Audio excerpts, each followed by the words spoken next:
I have a delicious snack with me today.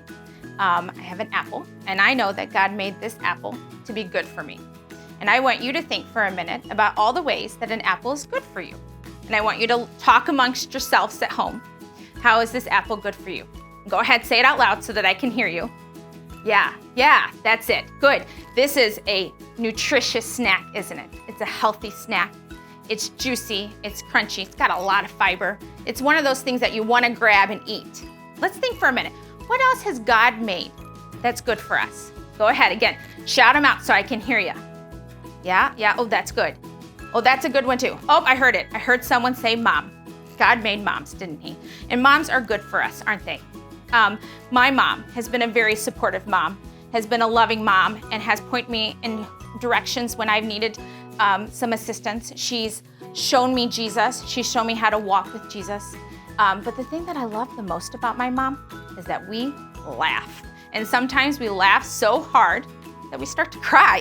Have you ever done that? Have you laughed where you just tears start coming out of your face and then your stomach hurts and you're like, I don't even know what I'm laughing about anymore, but you're just laughing. That's what I love the most about my mom. And I'm thankful that God gave me a mom that I can laugh with. There's another mom that I want us to look at. And this mom is in the Bible. And you know what I'm going to ask you. If this story comes from the Bible, then we know it is. Go ahead, shout it out. Yeah, it's true. This lady in the Bible is named Naomi. And she lived with her husband, and they loved the Lord.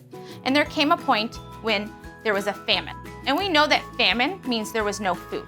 So they had to pack their bags and move to a country that was far away where they did have food. And keep in mind, this was before we had airplanes and buses and FaceTime and, a Starbucks in every corner. So it wasn't an easy trip, nor was it one that they were going to be able to make back and forth and see the family they left behind.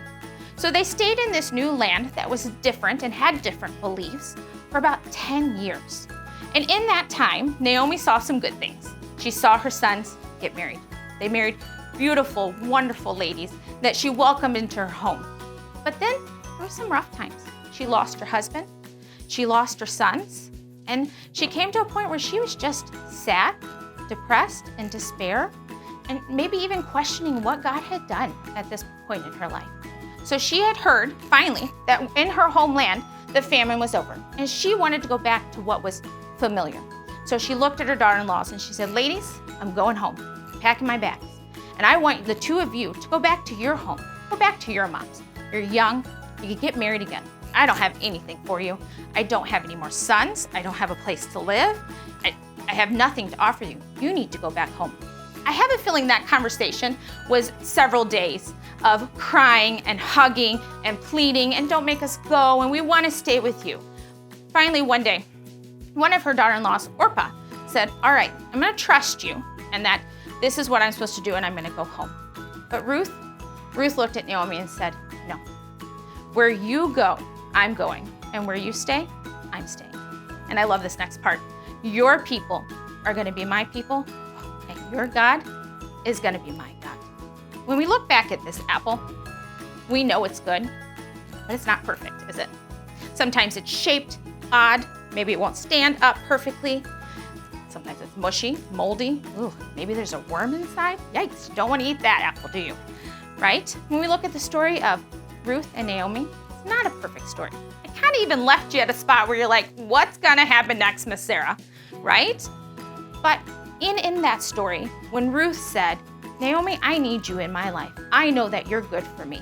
I know I cannot leave you. There was someone else in that story that is good and that is perfect. And I know you know who that is. Who is it? God. God was in that story. God made sure that Ruth and Naomi were meant to be together for His glory and His will. And when we look at our moms, or maybe a special lady in our life that resembles a mom, just like Ruth and Naomi, we can say, oh, God has put that mom in our life to glorify Him. He's put that mom in our life so that we can learn how to walk with Jesus. He's put that mom in our life to love us and to care for us. And when your mom gives you those hugs that seem to last forever and loves you unconditionally, we can look at them and we can say, wow, that's God loving me. We know that every good and perfect gift comes from above. And so today we want to thank God for our mothers.